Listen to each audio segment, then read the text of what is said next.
Life started. And I got an email from BFM that was like 3 glimpses of blessed lives. You know, like it's spreading, but you guys are starting it, so it's very cool.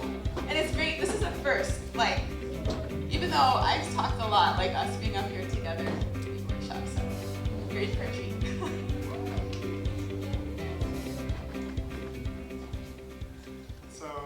My name is Alexander Johansen. I'm 36 years old. I grew up in Norway. I'm half Austrian and half Norwegian. Grew up in the church.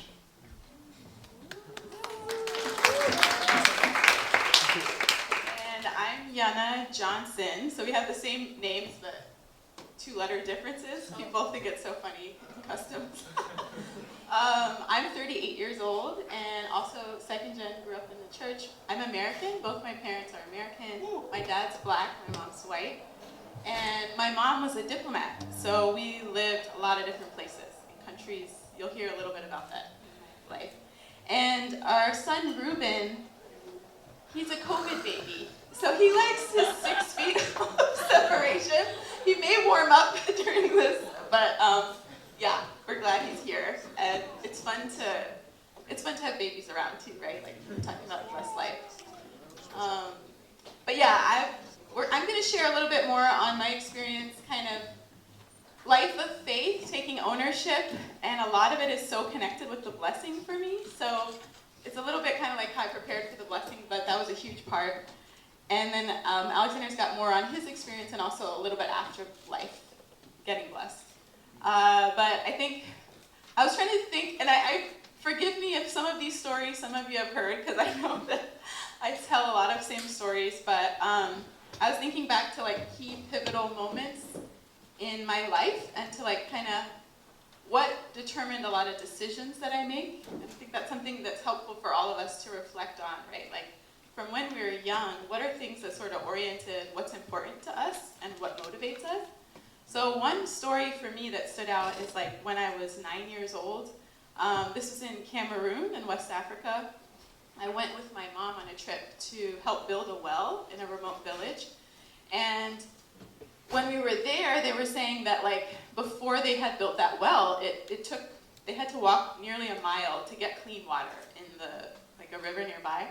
And as a 9-year-old, that was like, wait, that doesn't make sense, right?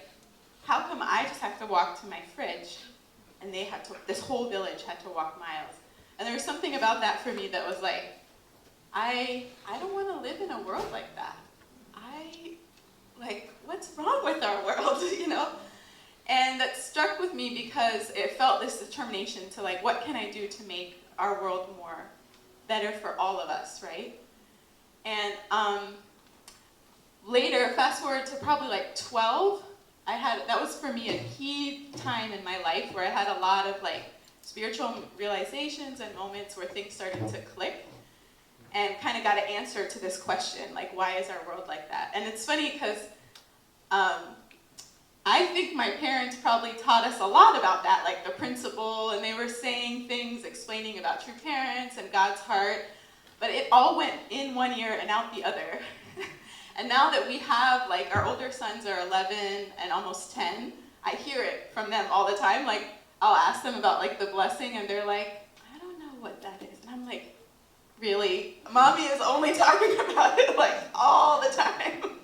But there's something about hearing it from your peers and from older brothers and sisters. And so that's what happened when I was 12. My family had moved to Maryland, and that was the first time I was really around other second gen that were my age or older. Because like in Cameroon, a lot of them were little babies and things. And so I didn't even know what it meant to be a second gen, to be a VC. I kind of thought it was just like things adults say, like, you're so cute. Oh, you're second gen. You know, I was like, I don't know. But they started sharing about their own stories and realizing about their identity. And it really struck me of like, this, like that question I had, right? Why is our world so unfair? Why do people live so differently? And how can a God be okay? How can our God as a parent be okay with that? And so it was like, when I heard especially about the blessing in particular, that really got me thinking like, oh, that's the key. And I can't remember what was said exactly, but just this concept that like God is suffering with the world like this. God feels sad. And true parents are there to help ease God's heart and also create a way for all of humanity to be one family again, right? Like, I guess in the most simple version, that was what stuck for me. And I was like, okay, I want to do that. Like, that seems easy. Now, so I was like 12, and I was like, okay, I want to get blessed. I feel like this is a solution to stuff that I had seen. That same year, or maybe the year after, I went to like a church school. So it was a school where there was a lot of ECs there, and True Parents were in New York, and they called everybody who was like 14 and older to go up to their East Garden. And I was so mad I couldn't go because I was like 13. I was like, oh. But then the next day we had lunch together. So it was like on a weekend, right? And then on Monday, so we're sitting in the lunch group, all the middle school girls, like at a table like this, and they were like, so, this is what True Parents said. They're not going to do matching anymore. It's your parents, it's our parents who are going to start matching us. And then we were all collectively like, but our parents don't know anyone. And then we all turned our head to look at the boys' table. They were like shooting spitballs at each other. And we're like, and then this is like look of like, what? That means that we might be matched to each other. And it was just like this, kind of shock moment. And it's funny, like now that we're there, like a lot of those sisters that I know, like my husband's from Norway, one of she's blessed to someone from Norway, someone from Caribbean and South America and all over. So it's like funny how we all got blessed to different people. But in that moment, like there was this like, whoa, this got really real and really in our family. And for me personally, I started putting a huge magnifying glass on my parents because my parents did not have a great blessing. They were divorced, but they didn't talk about it because in our church, that's like, nobody talked about it, especially then. I talk about it a lot now because I think it's important I felt so much shame for having a family that was in a different situation. But they were also so, like, they really tried. They tried to get back together, and it was very unstable and on and off. And I think I got a lot of my hopes up a lot of times, like, will they be together or not? And you can just imagine that, like, I was getting this excitement about my faith and like this idea of, I don't know, I really want this, and the blessing seems really important, and yet I was looking at my parents like, well, if this is really what it is and so important, like, why aren't you guys trying harder? Like, come on, And it just started growing and growing and growing, and I feel like this riff of like me trying to be this faithful person and take ownership over my faith was separating me more and more from my parents, which is ironic. And I almost use it as a point of rebellion. Like, I'm going to get blessed just to show them what a blessing should look like. Yeah. And, in some ways it's like it helped me in a lot of things in keeping like wanting this path and making certain decisions in high school and kind of really wanting to prepare for the blessing. And there's so many stories of that. But what I felt at the end was like actually by the time I got toward my senior year in high school, True Parents actually started matching again. So this was in 2005. They announced that they were going to do a matching again. And I remember my mom asking me, and I was like, no. I knew deep down, even though I wanted the blessing, I knew that I needed to like work on this relationship, particularly with my dad. And I remember having this checklist in my notebook of like all the things I needed to do to be prepared. And then at the bottom was fix my relationship with my dad. And it was just this big circle of like, I literally don't know how. And that made me more upset at him. Like everything. I was like, everything he did, I was just like, see, this is why you're the problem. But I heard a testimony from someone who had gone to SCF and it had helped him with his relationship with his dad. And I knew his dad, and his dad was kind of like my dad. And so I was like, oh, maybe there's hope. There's something. And that began a journey for me on STF. And there's a lot of things I started learning that helped me to see my parents more from God's viewpoint. I think at that point I had, even just a little bit from outside of my own perspective. I think as children, right, like we just know our parents as our parents. Hard to imagine they were once young and what they were like. And so I started getting like more open. I feel like if my arms were like this, it started being like, okay, like, and I felt, okay, at least in that way, I think I'm nowhere near where I want to be in my relationship with my dad, but at least I feel like I can say that I'm putting in the work. And I'm like, so it wasn't like a check, but it was kind of like a squiggle like on that checklist, right? Like, okay, working on with my dad. And so I started really seriously considering about how do I know if I'm ready to get blessed? Okay, now I've done all this checklist point, but how do I know really that I'm ready to get blessed? So that was like this big question. And I was sitting in this workshop on STF. They would sometimes have like a blessing themed workshop. You guys that did GPA or things, sometimes they had that, right? And the lecturer was saying, he was talking about Adam and Eve in the fall, and he was like, you know, God didn't care, at the time of the fall, God didn't care who was right or wrong. God just needed someone to take responsibility. And it was like, at that, I heard that line, and it was like my heart jumped. I was like almost like wanted to get out of my seat, like, oh, pick me, I can do that. And it was like, for the first time, I was like, oh, that's something I can do. I genuinely want to do, because part of why I was so resentful at my parents was because I felt like I had nothing to work on, you know? I had no example of a healthy, happy relationship. I was like below 0, right? And I was just so upset at them. Like, the thing that I want the most in the world, I have no idea how to do. But when I heard that line, I was like, okay, so I don't know how to love. I don't know what's right and wrong in love, but I do know how to own up for my mistakes. I do know how to say sorry. And that is something I saw my parents do. And so it's like, I can do that. And I want to do that for God. I want to be the person that can, like, take responsibility and be like, I messed up. Okay. You know? And that felt hope. That was like the glimmer of hope I needed. So I decided to apply for the True Parents Matching then. And, you know, I was like, I'm ready. You know, I waited, I worked on a relationship with my parents a little bit, but still working on it. I was ready to tell my husband, like, I'm still working on this. You know, I have some issues, but it's not yours. I did say this to you, right, later? I don't know. You remember?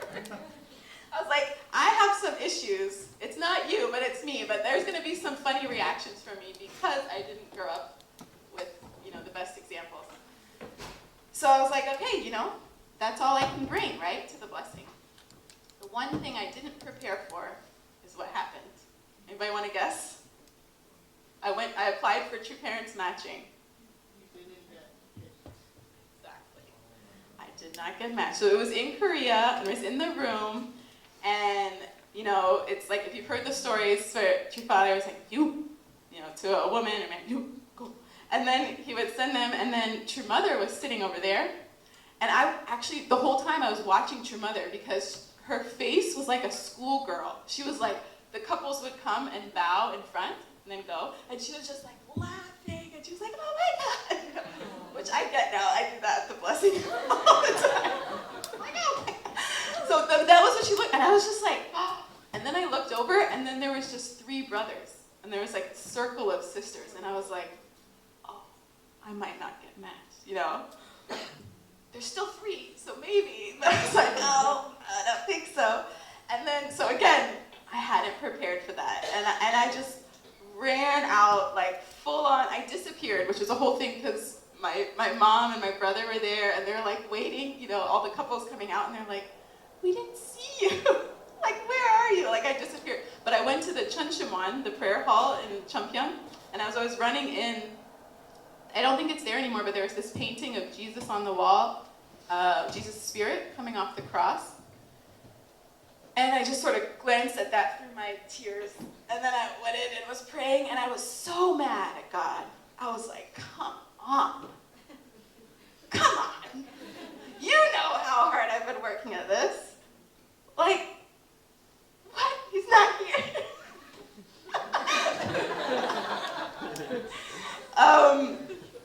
Oh, it was rough. And I was just like laying it on God, and like I was so ready, and it's like just the worst feeling, get your hopes up. And suddenly my prayer and tears was like, oh, this is what Jesus was praying. That's what Jesus was praying in the garden. You know, like for everything we know about the blessing, what Jesus came to bring, it's like heartbreaking. And the one thing you can't do in the spirit world, you can't have children. So I felt that. I felt like that longing of like the willingness of Jesus to give up experiencing having a marriage and having children. And I was like, ah. And in my heart, I felt that longing, right? Like I felt that, but I was like, okay, so what is it for me? Some more years, right? But I'm still alive. I'm not asking to give up my life. So that was such a deep experience for me. It really connected me a lot to Jesus. When I think of Jesus now, I think of like a 33-year-old blessing candidate, you know, like the feelings that people, like what it's like to long to have a partner, you know. Anyway, I'm going to hand it over to Alexander, but for me, the journey between that matching and the one where we got matched and blessed was a lot of my faith, just recognizing it's not about true parents process or the family matching process. It's really God that's doing that. And I needed to get to this place where I really trusted my parents. And it was actually when I went to my mom and was like, about to ask her to start looking for a match for me, that she was like, hey, it looks like True Parents are gonna do a matching, do you wanna apply? It's a picture matching, and I was like, yeah, but I really didn't think I was gonna get matched at that point. But that's actually the one where we did get matched, which we're gonna talk about more tomorrow, but yeah.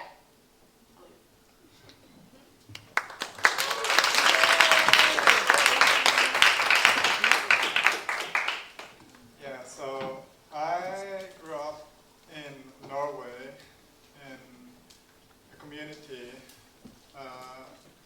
pretty small community, but it was very focused on the blessing and stuff like that. And also, as I grew up, I was kind of spoon-fed under care with, like, we started with Family Pledge and Holy Songs and read a little bit from either the Divine Principle or one of True Parents' speeches or something.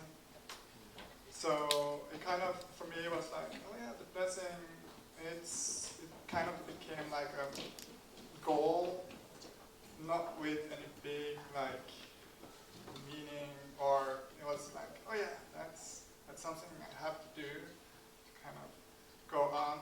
So I remember it was one time, it was maybe 5th or 6th grade, I'm like looking at one of my classmates and I'm like, oh, she looks pretty nice, blonde hair, blue eyes, kind of my style. I never talked with her, but I'm like, oh, that could be a nice future wife.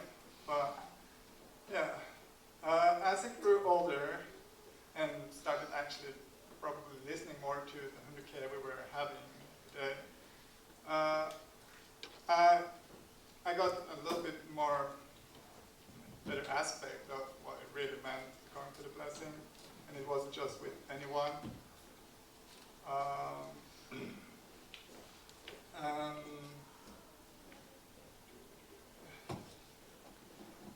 Yeah.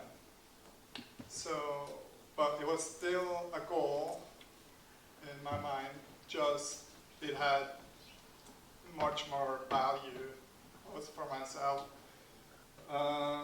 and a way that I could, connect more to God and feel what to do to our community, which was still very focused on getting people to the blessing.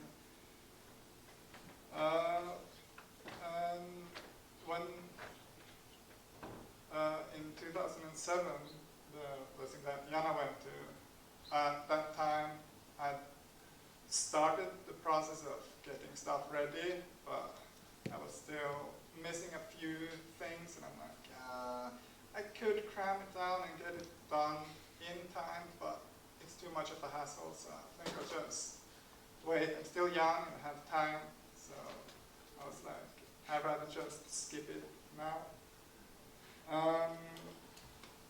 Then 2 years later, when it came again, I felt I had all the things I needed ready, and I had all the documents and stuff. So, yeah, that was a picture matching, which for me was like, oh, that's a bit more easy since I don't really have to show up in person. So, yeah, yeah, that's the one we got matched and blessed. It's really, I feel really through the years after when we were blessed that I really have started seeing the value of blessing. And even before the blessing, it was also hard for me because I had 3 older brothers, and all 3 had one broken blessing before I applied, so it's like, it was still this like, oh, like a blow in my face, but I wanted to be kind of true to my feelings for God, that I want to do this because, yeah, as I said, as I became older, I became a bit more mature and started to understand more of what the blessing really means, so I wanted to, yeah, stay true to my feeling and my faith and get blessed and start a family. But I also feel that I really, in the later years, I mean, there's been many ups and downs, and even actually just last week, I had like a very real realization. I was talking with my brother. He was hit by a truck a year ago and almost died. But I really felt that there's so much emotional things that we didn't talk about in our family, even though we had a very good family relationship. But since we had such a good family relationship, I didn't feel that I really talked about any feelings myself, and that is something I have noticed through our blessing has been a challenge for us that we have been working on the whole time, still working on. Yeah, so, but really that talk with my brother last week made me realize how important it is to be open about emotional things and talk about it and go into deeper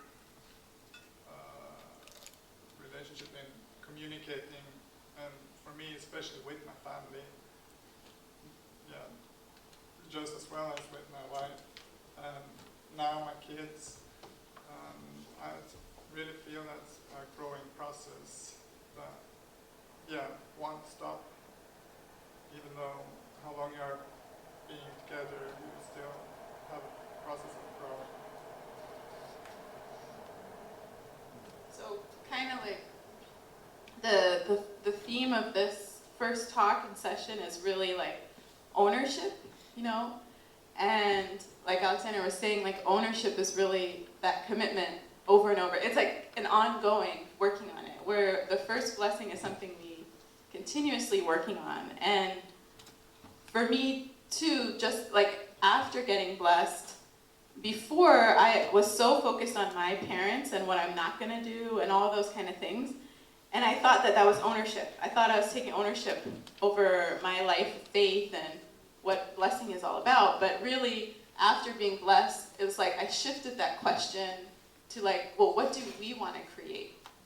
What does an ideal family look like? What does our ideal family look like? That's a whole different level of ownership. That is really being honest about where we need to grow, like what Alexander was sharing. It's like a constant awareness, especially as parents. And so I think this commitment to faith and what ownership looks like is so much more about having that kind of vision and direction, and it helps. That was the game changer for me, was like not comparing to something else, but what are we creating? And then being all in about it, right, together. So for you guys, we want to give you this little exercise you can do, is to close your eyes and think for a moment. It's 2035, okay? So 10 years from now, and just imagine a glimpse of your blessed life, okay? So 10 years from now, let's just get a glimpse, a moment. What's your blessed life look like? And after you visualize that a bit, what you feel, what you see, what you're doing, you can draw it or you can journal it out. Just plant a little vision for your glimpse of blessed life, because it's really powerful to have that vision to kind of guide you to take ownership over making it happen with God.